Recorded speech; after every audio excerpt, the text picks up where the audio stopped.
สวัสดีจ้าเพื่อนๆคลิปนี้แมงเดียชาแนลสิพามาเฮ็ดลาบหมูนะจ๊ะลาบหมูแบบบ่ใส่เครื่องในบ่ใส่หนังนะจ๊ะสำหรับคนบ่กินนะจ๊ะก็มาเบิ่งส่วนประกอบว่ามีหยังแหน่ก็มีหมูบด3 ขีดนะจ๊ะเนาะแล้วก็มีน้ำปลามีข้าวคั่วเองชูรสพริกป่นคั่วเองจะหอมนะจ๊ะต้นหอมผักชีซอยใบสะระแหน่มะนาวใส่ครึ่งลูกมีหอมแดงซอยแล้วมีพริกดิบแล้วก็ใบมะกรูดซอยนะจ๊ะเนาะจ้ะแมงเดียกับจะพามาเฮ็ดขั้นตอนแรกกันเลยเอาหมูบดมาคั่นมะนาวนะจ๊ะเนาะคั่นเพื่อให้หมูมันนุ่มแล้วก็กินข้าวมันจะลดลงนะจ๊ะเนาะ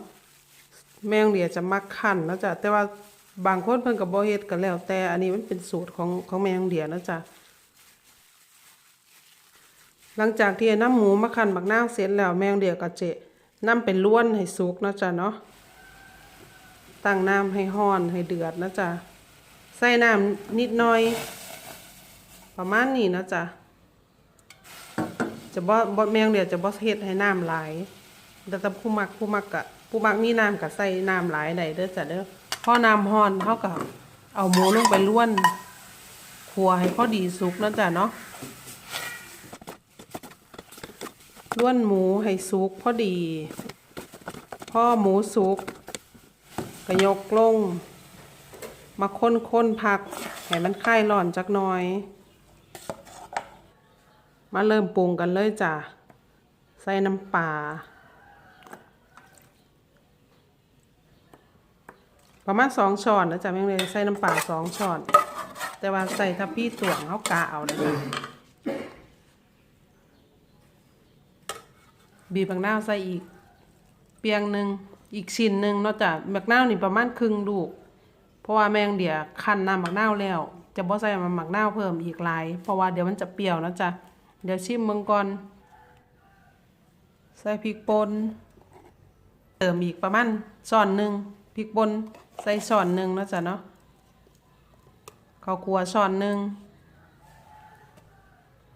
ชูรสนิดหน่อยคนส่วนผสมทุกอย่างให้เข้ากัน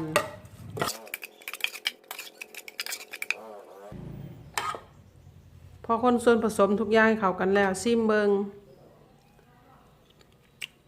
รสชาติโอเคแล้วแซ่บใส่พริกหอมแดงใบมะกรูดซอย